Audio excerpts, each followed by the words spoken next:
Para receber todas as novidades do canal, inscreva-se e se curtir o vídeo, clique em gostei. Aproveite para acompanhar a Rede Super nas redes sociais.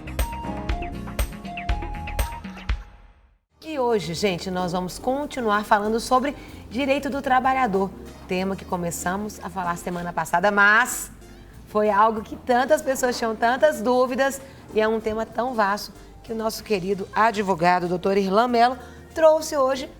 Tem muita pergunta, doutor Irlan. Vamos falar mais, né? E ver se a gente consegue O encerrar. pessoal já está conectado aqui. O pessoal já está conectado. Mande o seu WhatsApp aí para cá sobre dúvidas que você tem sobre o direito do trabalhador. 98402-9756. 98402-9756. Aproveite o WhatsApp na mão. Conectadíssimo aqui com você. Tem dúvida? Aproveite, o doutor Irlan está aqui para nos ajudar. Doutor Irlan, vamos começar aqui, já tem perguntas para o senhor. Quantas vezes o empregado pode faltar no serviço sem perder aí as tão esperadas férias? Ah, é verdade, né? Nós temos E nós estamos em novembro, né, doutor? Nós já estamos em novembro. Então, o pessoal está pensando nas férias. Tem muita gente que eu acho que está pensando nas férias, mas tem algumas regras que as pessoas precisam observar para poder ter direito de forma integral aos 30 dias corridos de férias. Por exemplo, se você faltou até 5 dias, você consegue os 30 dias corridos de férias. Se você faltou até 5 vezes. Se você faltou de 6 até 14 faltas, os 30 dias já se reduzem para 24 dias. E se tiver entre 15 e 23 faltas, os 30 dias já reduzem para 18.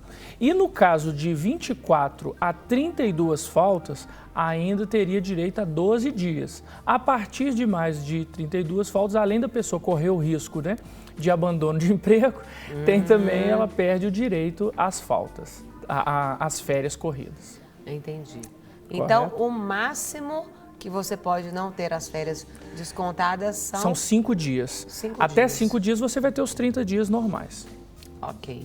Tá certo? Mas isso não quer dizer que não vai descontar. Não, com certeza pode. Aqueles 5 dias. Vão ser descontados.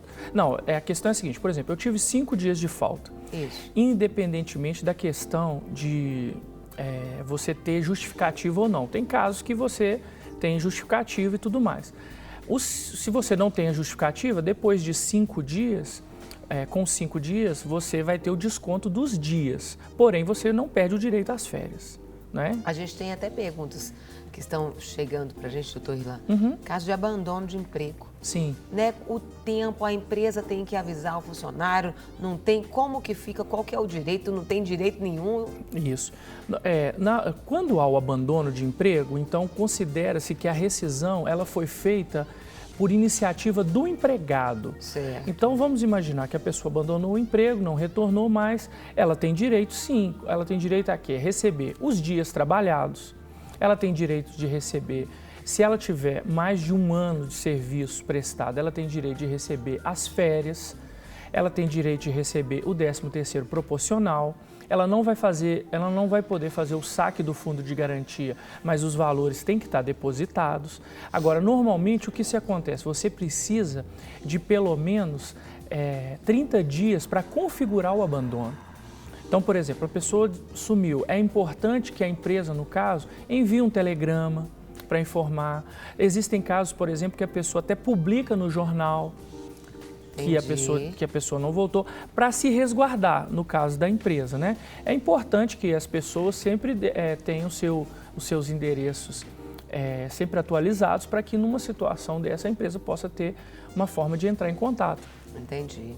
Doutor Irlan, qual que é o prazo para o pagamento das verbas oriundas ali com relação à rescisão do contrato de trabalho? Isso, nós temos uma regra na CLT, que é o artigo 477, que ela estabelece no parágrafo 6º o prazo do primeiro dia útil subsequente à saída do empregado quando não há quando há o cumprimento do aviso prévio. Certo. Quando não há o cumprimento do aviso prévio, o prazo é de 10 dias, ou seja, terminou o contrato de trabalho, o aviso prévio será indenizado, ou seja, será pago. Então, a partir desse momento, são 10 dias para fazer o acerto. Sempre dias úteis, doutor Irlan? Não, normais. Corridos. E se não houver o pagamento nesse prazo, o próprio artigo 477, parágrafo 8º da CLT, estabelece uma multa. Qual o valor dessa multa? O valor de um salário do trabalhador. Então, se o salário é o salário mínimo, um salário mínimo. Se o valor do salário é R$5.000, uma multa de R$5.000. Então, é importante observar esses prazos. Entendi. E, doutor Irlan, no caso da morte, o falecimento ali do empregado, qual que é o procedimento que a empresa tem que ter para ali organizar essa questão da rescisão desse falecido? Legal. Vamos imaginar, então, que o empregado faleceu. A empresa, ela precisa, primeiro, comunicar a Previdência Social. É muito importante que ela comunique isso, por quê? Porque ela vai parar de recolher o INSS. E ela pode fazer o pagamento para os herdeiros legais. Mas, normalmente, o que acontece é que a empresa faz uma consignação, ou seja, ela vai na Justiça do Trabalho e todos os direitos daquele trabalhador são depositados na Justiça do Trabalho para que os herdeiros legais recebam. Quem são os herdeiros legais? São, por exemplo, a esposa ou o esposo, os filhos. No caso da ausência de esposa, esposo e de filhos, os pais.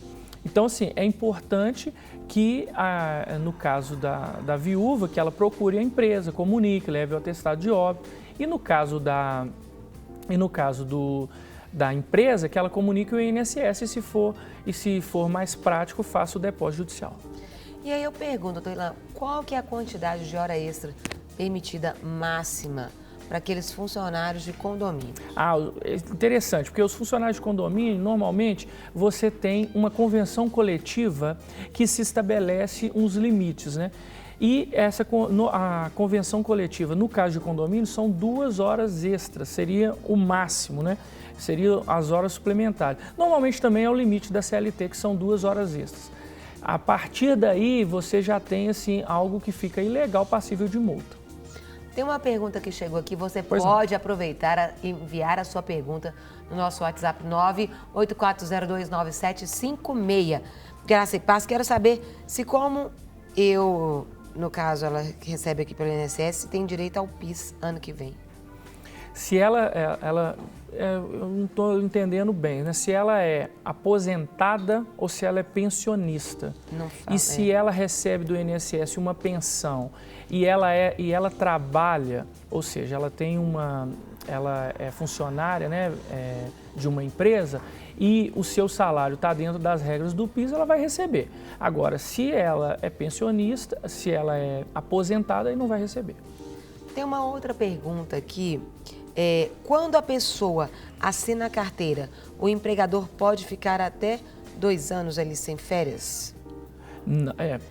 E a pessoa trabalhou, aí só terminar. Sim. E a pessoa trabalhou 9 meses sem carteira, mas o empregador só passou a contar depois que assinou ali. E já vai fazer 2 anos. Então, vamos lá, vamos responder por partes a pergunta do nosso telespectador. Primeiro, você mesmo trabalhando pode ingressar com ação judicial para regularizar a situação da sua carteira. Certo. A questão é que muitas vezes as pessoas têm medo de fazer isso por medo de perder o emprego. Tudo bem.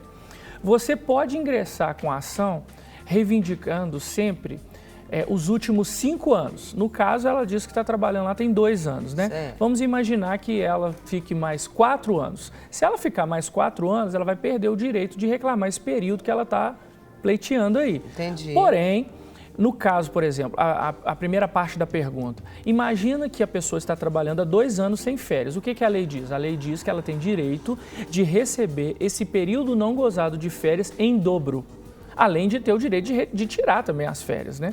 Então, assim, a multa é de receber em dobro o valor das férias que não foi tirado. Agora, se você ainda está nessa relação, nesse contrato de trabalho, dificilmente você vai conseguir resolver isso com o patrão. O ideal é que, uma vez saindo da empresa, ingresse com a ação, procure um advogado de confiança e aí ingresse com a ação pleiteando os seus direitos. Doutor Irlan, no caso de horas extras, as horas extras elas são incorporadas aí no salário? Essa é uma excelente pergunta, porque há tempos atrás, quando a pessoa fazia horas extras de forma habitual, essas horas extras ficavam incorporadas ao salário, mesmo que aquilo não houvesse uma continuidade, ou seja, houvesse uma supressão dessas horas extras. Porém, o TST, que é o Tribunal Superior do Trabalho, ele editou uma súmula, que é a súmula 291, e essa súmula estabeleceu que, nesses casos, a pessoa não tem direito mais à incorporação, ela tem direito de uma indenização. Como é calculada essa indenização? A indenização é calculada de um salário a cada ano.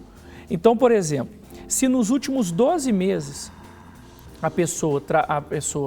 nos últimos 10 anos, por exemplo, a pessoa trabalhou com essas horas extras, então ela receberia durante 10 meses o valor dessa hora extra e depois cessaria o direito.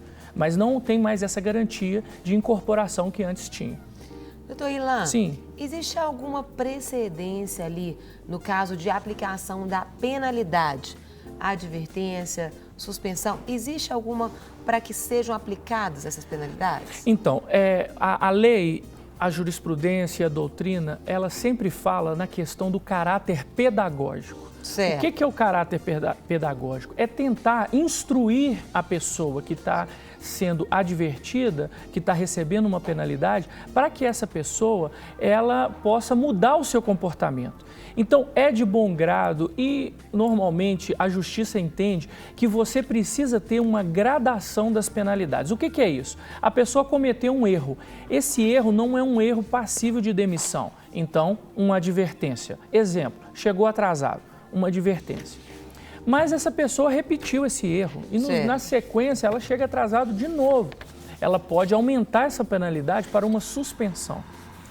E se essa pessoa não mudar a conduta e pela terceira vez ela repetir o mesmo comportamento, aí sim ela pode ser aplicado a penalidade de dispensa por justa causa, uma vez que a tentativa de penalizar de forma gradativa e de forma educacional, ela não foi utilizada e aí, infelizmente, a pessoa pode sair por justa causa. Oh, que interessante. E aí eu pergunto, doutor Ilan, qual que é o prazo que o empregado ele tem para solicitar ali a primeira parcela do 13º em caso aí de férias? Então, o que a lei diz? A lei diz o seguinte, que o trabalhador tem o prazo para solicitar entre fevereiro até novembro, mas não estabelece uma obrigação do pagamento, sendo pago dentro do período. Normalmente, o que as pessoas, o que as empresas fazem? Elas pagam uma primeira parcela, normalmente na primeira quinzena de novembro, e a outra parcela até a primeira quinzena de dezembro. Porém, a lei não estabelece uma obrigatoriedade disso. Se a pessoa quiser antecipar isso, for um acordo com o patrão, é possível fazer isso também sem problema. Doutor Ilan, qual que é o prazo que o empregador tem para poder devolver a carteira, a CTPS, a carteira de trabalho, depois de realizar as anotações? É excelente essa pergunta, até pela pessoa que enviou a questão do WhatsApp, né? Ela está 9 meses trabalhando sem a carteira assinada. Sim. Né? Qual que é o prazo? O prazo são 48 horas. Então, se por um acaso você começou a trabalhar na empresa, entregou a sua carteira, passou as 48 horas, a empresa não devolveu, cobre, porque é um documento pessoal e ela precisa entregar. Se caso ela não fez a anotação nesse prazo, ela está sujeita a multas. O Ministério do Trabalho, se fizer uma fiscalização, pode penalizá-la por conta disso. E também, no caso, por exemplo, de não anotar a carteira, você tem o direito de pleitear isso junto à Justiça do Trabalho por ocasião do término do seu contrato de trabalho. E quando que essa carteira de trabalho deve ser atualizada, doutor Ilan? Ela precisa, Carol, ser atualizada sempre que houver modificações. Então, por exemplo, houve uma alteração da função. Precisa, lá no final da carteira, tem uma parte que está escrito assim, anotações gerais.